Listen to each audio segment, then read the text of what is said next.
All righty. How about a thought? Empathy and trust. Empathy and trust. What does empathy have to do with trust? Well, turns out quite a bit, quite a bit. And there is also a lot about empathy and trust and Christmas. They go together, which we'll get into in a moment, as well as the way that psychology and the Bible both kind of talk about what happens when the power of those two things come together. But let's talk first of all about what I mean by empathy and trust. Let's start with, what is empathy? What is it? You've heard the word. Um, Basically, it means really, as I think about it, it means that we have a deep, deep understanding of what somebody else is feeling, of what they are going through, of what their situation is like, what their context. It's kind of the ability, really, to put ourselves in their shoes and to feel what they're feeling and experience what they're feeling. And then when you really feel that in a genuine way, I think that we have it motivates, a lot of other kinds of feelings like compassion and care.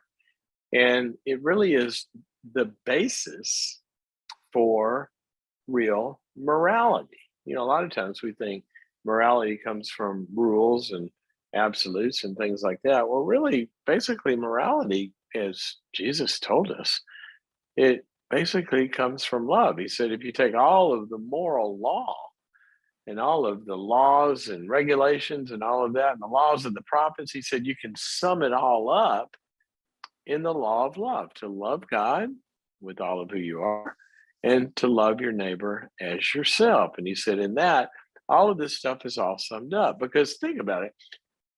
If, if you're gonna be a loving person, you're not gonna steal from somebody. If you're gonna be a loving person, you're not gonna kill somebody. If you're gonna be a loving person, you're not gonna have an affair. If you're gonna be a loving person, there's just and just not gonna do a lot of those things. Because why? Because it's wrong? No. The reason it's wrong is because it would hurt someone, and that's not loving. When you think of the golden rule, to treat others as you would want to be treated, what does that require? That requires empathy. See, I've got to put myself in their shoes and say, wow, if I were them, how would I want to be treated here? What would that feel like? What must this feel like to somebody else? I wouldn't want to be treated that way. Well, I don't want them to feel that. We care about what they're feeling. That's empathy. So what happens is empathy constrains us when we think about how our actions would affect somebody. When you think about, the most severe pathologies, the psychopaths or the sociopaths and all of that, there's a lack of empathy and the lack of ability to see what their actions do to other people. And so then they're kind of like, quote, free, if you will, to do horrendous things that you or I would not be able to do. Our hearts would not let us do those things because we feel for the other person. Well, think about this. If you're with somebody who has great empathy and great feeling for how you would feel if they mistreated you, how you would feel if they let you down, how you would feel if they lied to you, if they cheated on you, if they stole from you. If you're in a relationship like that, with somebody like that, then you trust them because they're going to be constrained by love. So empathy, somebody empathizes with us, I'm going to trust them. All right. I just had a knee replacement, and in picking a surgeon, if I had gone to a surgeon and I go to see them and they walk in and look at me and goes, yeah, yeah, I'll see your x-ray here. You need a knee replacement. I'll tell my front desk to book it for you. And, I'll see you on the other side or something. Well, really? That's all you got, doc? That's your bedside manner? That's it? Versus, what does this feel like? Doctor walks in, he's got your x-rays and says, oh my gosh, I was looking at your x-ray. That thing must be painful. I mean, you don't have any cartilage in there. That's bone on bone. I don't see how you're walking around. That must really hurt. Tell me about it. Can't you feel yourself kind of like leaning in and going, well, yeah, it does hurt every time I got, and that's going to pull out more from you and it's going to deepen the connection. It's going to deepen the relationship. It's going to deepen. And that's who I want to operate on my knee. The guy that has some sort of a feeling for what it's like to be walking around in this pain versus a robot that doesn't seem to care. And this even makes our ability to suffer in a good way increase. Here's one of the things we know about empathy and trust, that when trust is given, then it's returned.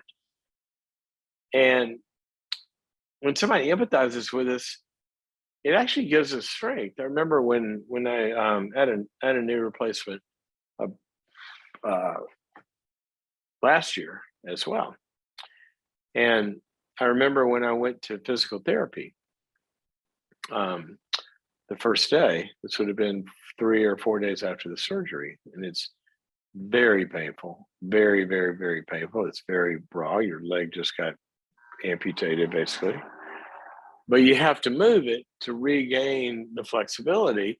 But to move it, there's no way to describe how painful that is, but you have to do it. And so I went there, and the physical therapist, she puts me in this, in this position, in this chair, and I put my leg up, and then she starts to move it, and then it gets to a point to where I'm like, I can't stand it anymore. And she moves it further because she's, every eighth of an inch is a big deal. And so I'm going, and there's 10 of these reps, and she's going 1, 2, and then she gets through them, and I am about to die. And finally, after she gets through them, I mean, I couldn't even see straight. And I turn, and I look at her, and I go, do you know what that feels like when you move it like that? And literally, this is what she said. She goes, I don't care. I go, what? She goes, I don't care what it feels like. You got to do it. Doesn't matter. I don't care. We're just going to do it. She literally said, I don't care. Now I continued to go, and I had to go for a while before I came back, across the country. I had it done across the country, and I came back. And then, so I was a few weeks into this, and I'm, slowly gaining some flexibility.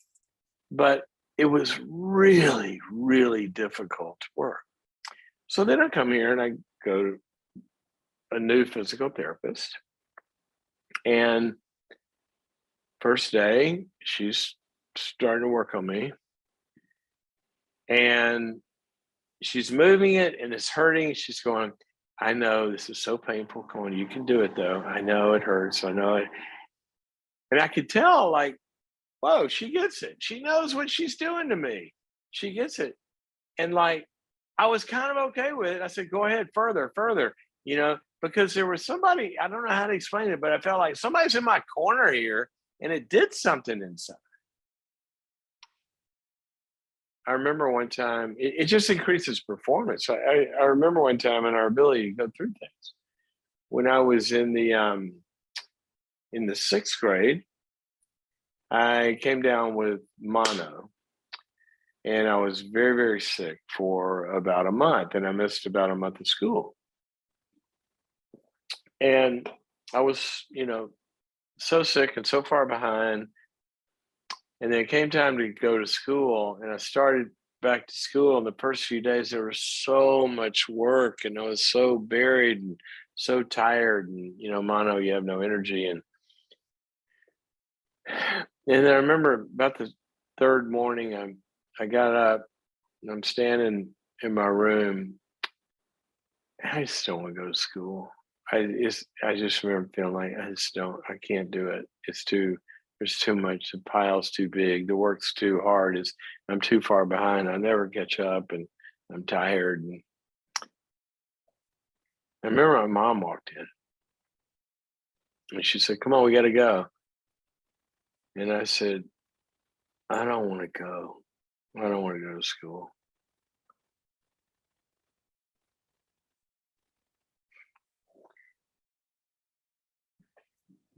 It's funny.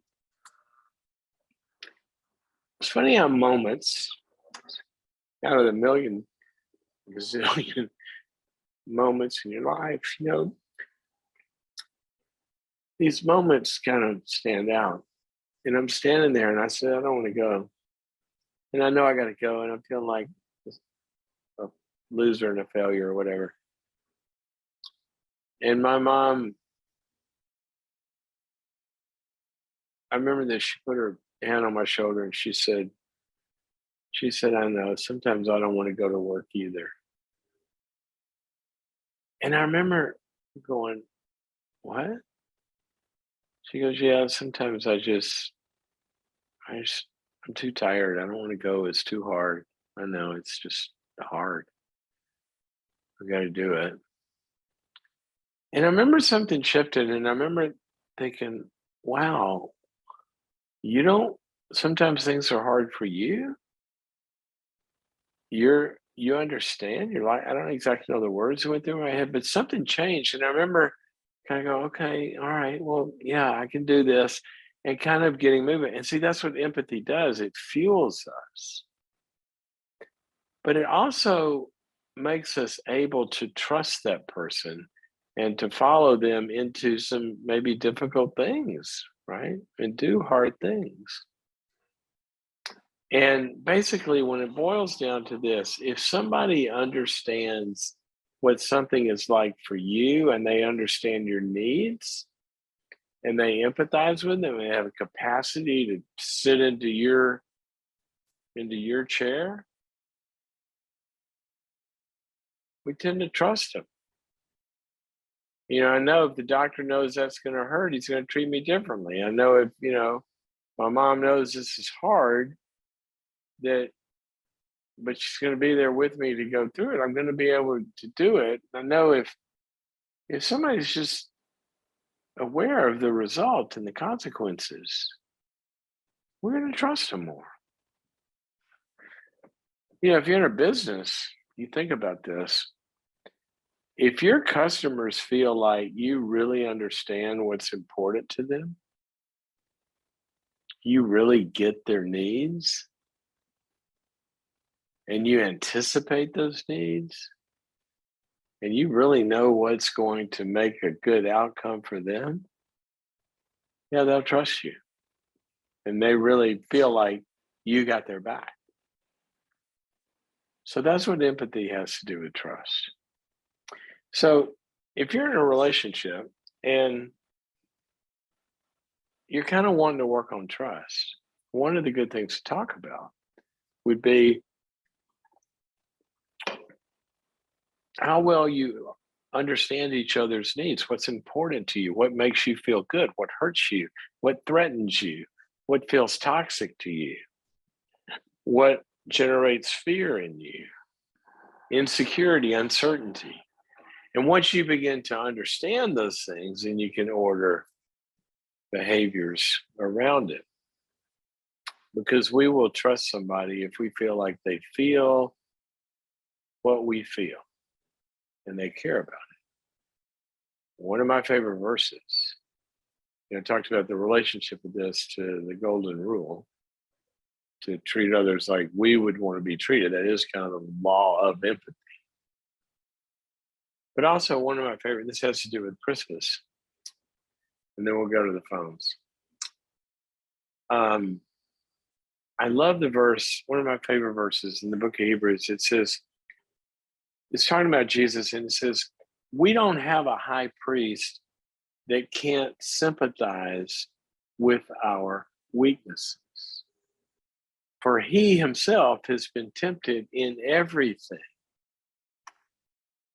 and yet without sin.